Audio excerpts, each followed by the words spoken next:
कन्नौज जनपद के थाना तालग्राम क्षेत्र के अफसरी मोहल्ला निवासी रजनी पत्नी अवधेश कुमार गुप्ता ने जिला प्रशासन से न्याय की गुहार लगाई है। पीड़िता ने जिलाधिकारी को प्रार्थना पत्र देकर आरोप लगाया है कि उनके बेनामाशुदा भूखंड पर क्षेत्र के लेखपाल अखिलेश कुमार मिश्रा ने दबंगाई दिखाते हुए अपने रिश्तेदारों के पक्ष में अवैध कब्जा करा दिया है।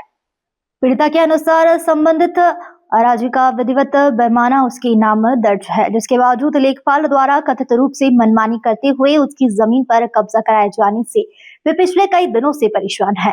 रजनी ने प्रार्थना पत्र में कहा है कि लेखपाल की मिलीभगत से उनके वैध अधिकारों का हनन किया जा रहा है। पीड़िता ने जिलाधिकारी से जमीन को कब्जा मुक्त कराए जाने और दोषी लेखपाल पर सख्त कार्रवाई की मांग की है। प्रकरण के सामने आने के बाद स्थानीय स्तर पर भी यह मामला चर्चा का विषय बना हुआ है। प्रशासनिक हस्तक्षेप की उम्मीद में पीड़िता अब न्याय की प्रतीक्षा कर रही है।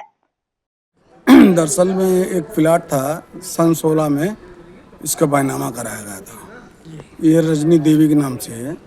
तो अखिलेश मिश्रा करके कोई हैं, उस समय मैंने शिलान्यास भी कराया गया था। जिसने दी थी उनके चाचा थे, कोई भी थे, उन्होंने ज़मीन दी थी, उसमें न्यास भरा गई थी उसी टाइम पे। तब कोई आरोप नहीं लगाया, कोई किसी से कुछ कहा ना। अब अगर मकान बनाने की कोशिश कर रहे हैं तो एक अखिलेश मिश्रा करके हैं लेखपाल, वो इस समय बड़ा दबंगी दिखा रहे हैं कि ज़मीन मेरी है, इस तरीके से फलाना है, ये हमको या तो पैसे दीजिए तो हम तुमको बनाने देंगे, नहीं पैसे देंगे तब भी तो ऐसा कर देंगे। कई लोग वकील लगे ला के खड़ा कर देते हैं, गुंडा कर देते दिखा रहे हैं। हम कई बार एसडीएम साहब को भी दे चुके हैं उनको प्रार्थना पत्र, डीएम साहब को भी दिए, एडीएम साहब को दिए। आज फिर मैं डीएम साहब से मुलाकात करने आया हूँ इस संज्ञान में कि हमारा न्याय मिलना चाहिए। ये जमीन आपने कब खरीदी थी? ये सन 16 में खरीदी थी। सन 16 में आपने खरीदी थी? जी, 7.5 से। कब्जा किसका है? हमारा है। आपका है? जी, उसी टाइम न्यास भराई थी। तो ये क्यों आरोप लगा रहे हैं? ये कह रहे हमारी परिवार की जमीन थी, ये हमारी है और हमारा बंटवारा नहीं हुआ था। तो हमने कि जब बंटवारा नहीं हुआ था तो उस समय न्यास नहीं भरने देना चाहिए आपको।